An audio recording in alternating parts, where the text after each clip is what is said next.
So the Empyreans are an interesting race. They live in the nebulas, so and they of course are void-born, so they do not get the movement reduction of the nebulas.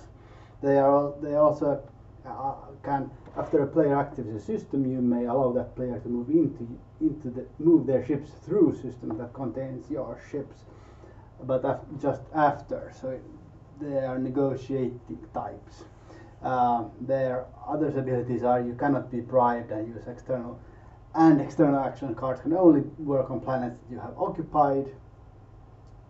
And the dark that you have consists of 3 systems, but just one for your building, so you can build on any of the 3 hexes. It's a really big nebula. The thing with the nebula is that other people cannot see your ships in nebulas because you're part of the nebula almost. So that's why you have this shield or this visual barrier in between.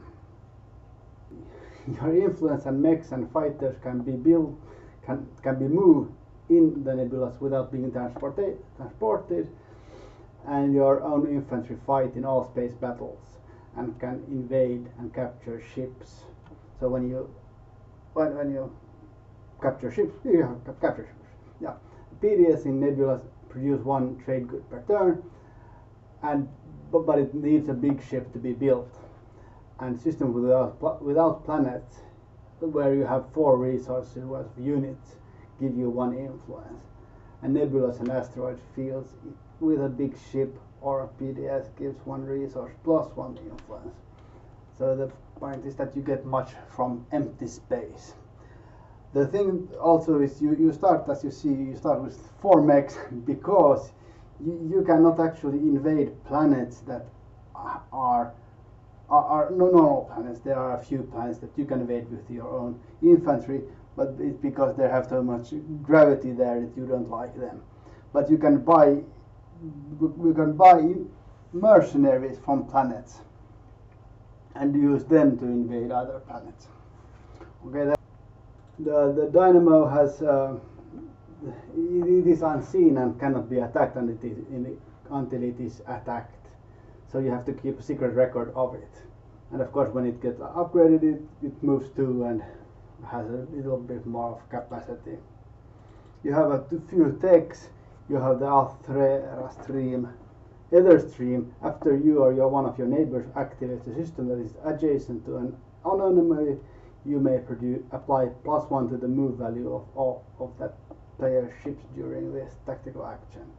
So you can move faster, and you can void watch. After a player moves ships into a system that contains 1 or more of your units, they must give you 1 promissory note from their hand if able. So yeah. You have two promissory notes which are good. The Blood Pact gives you the ability to get 4 extra votes in the council when you vote at the same thing that with the other race, and the Dark Pact gives the other alliances the ability to move your units. So you attack in a bunch, which is super powerful.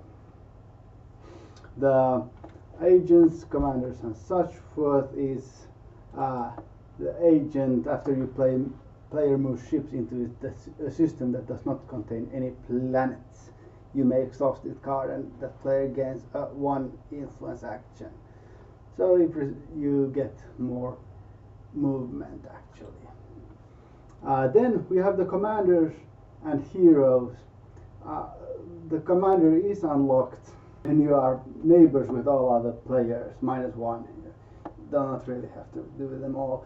But I'm not, because there's a really secretive race, so you don't actually, no one knows what the commander will do.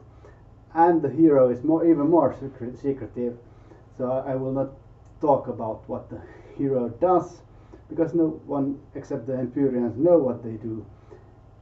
And the same thing goes for the goals. They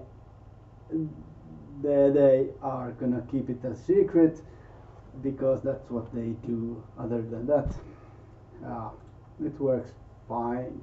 and it's an interesting race. I highly recommend them.